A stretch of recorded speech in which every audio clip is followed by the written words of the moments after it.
Why, heidi ho, heidi ho. So, the message for today. Back to relationships, guarding our seven gates, and what resonates with us, why our soul tribes often won't come. So, people that are meant to be attached to us. So, in the beginning, Adam Harishon, the first Adam, which was masculine and feminine, was split into millions of sparks.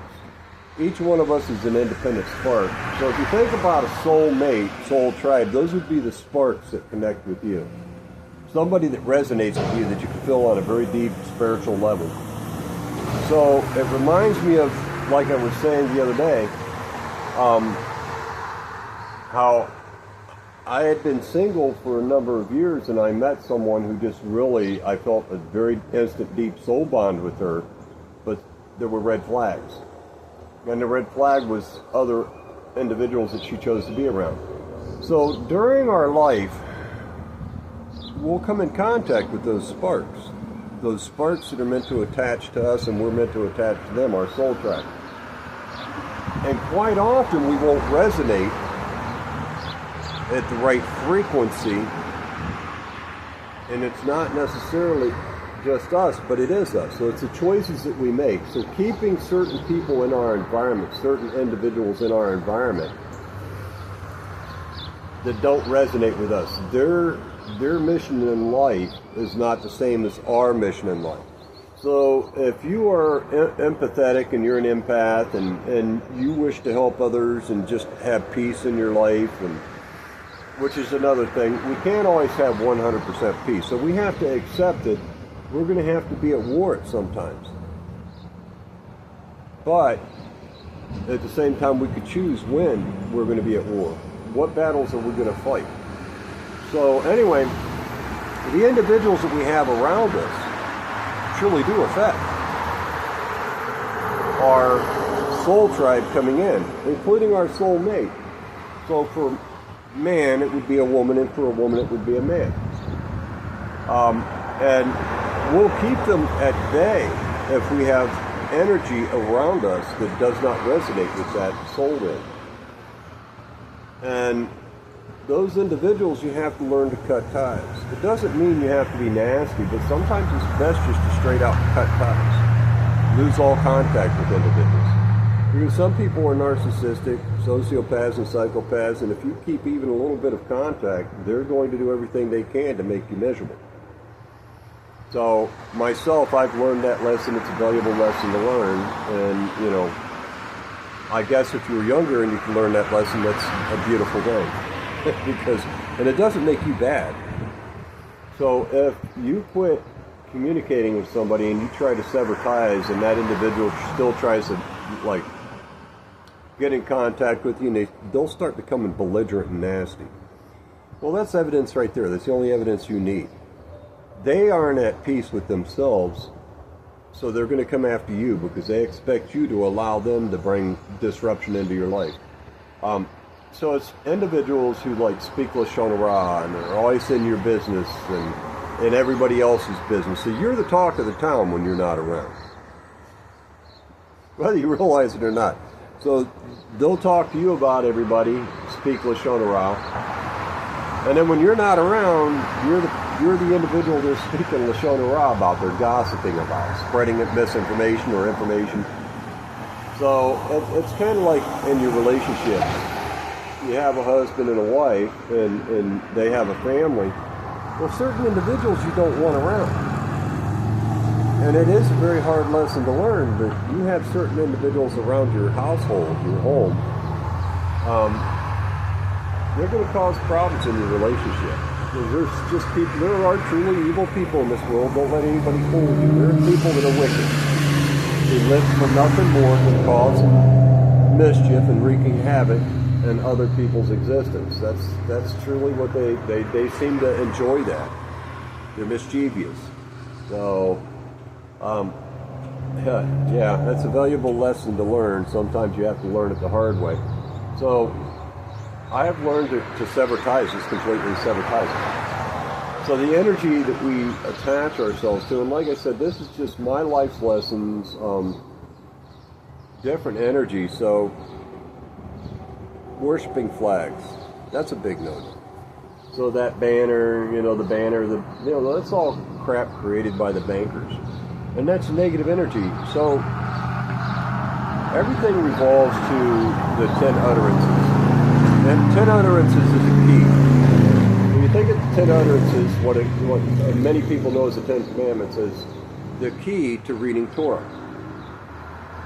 But it's also the key to living our lives. So in what way am I coveting what belongs to my neighbor?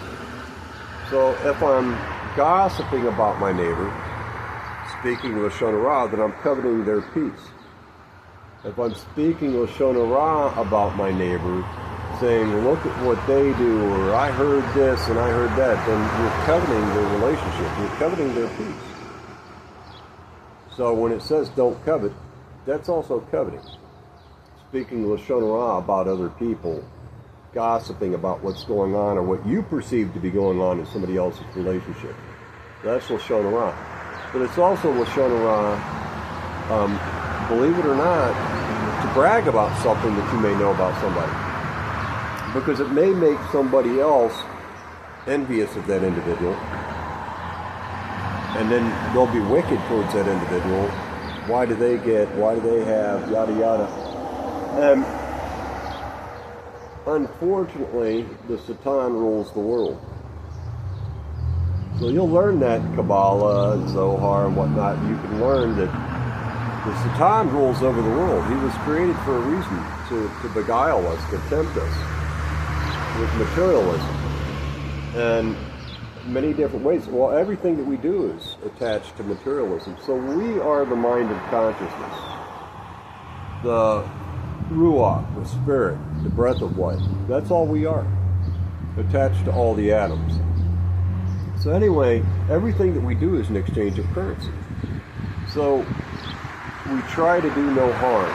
Try to not covet what belongs to others. But there is good covetous. So wanting to be like Moshe Rabbeinu, Moses, that's a good coveting. So it's wanting to be able to acquire the knowledge and wisdom that Moshe had. That's actually good. Well, it's yin and yang, positive and negative katha, judgment and mercy. So one exists within the other. So it's like when you say don't covet, well, it's also can be considered good to covet. If you're wanting to covet to be closer to God, or what I know as my Ima Abba, which is all of our Ima Abba, mother and father. So there's good covetous. So, but don't covet what belongs to your neighbor. So knowledge and wisdom doesn't belong to anybody. It belongs to God. So wanting to be like Moshe is good. You're not actually coveting what belongs to Moshe. You're asking for more knowledge and wisdom from your Ima Abba, who is the will to bestow, and bestows all wisdom and knowledge on everybody. Discernment, intuition, understanding. So that's a good way to covet. But coveting what belongs to your neighbor as far as their peace, that's a bad covetous. So you don't want to do harm to your brothers and sisters. So that's the message for today. But then, again, it does go back to why our soul tribe, the sparks that are supposed to be attached to us, will maybe stay at bay. They won't come around us. Because as long as we're around individuals that are sending off the wrong vibration, then we're not vibrating at the same level, because there's something in our environment that is keeping us from vibrating the way we're supposed to, from the resonance that we're sending out to the world. So you see all the stuff that's going on around the world now, the floods and all that. Well, everything that we do has a cause and effect. The energy that we send out to our Ima Abba is going to be equivalent. Sometimes the land needs to be swept clean, purified, so that new life can grow. So everything has to degrade before something else can grow. Life is a circle. It's a circle of life. Things die off and new things come to grow. That's a message for today. Learn how to recognize yourself and what you're truly looking for in life, and then anybody that doesn't resonate on that same plane, you have a right to cut them off. God bless. Much love.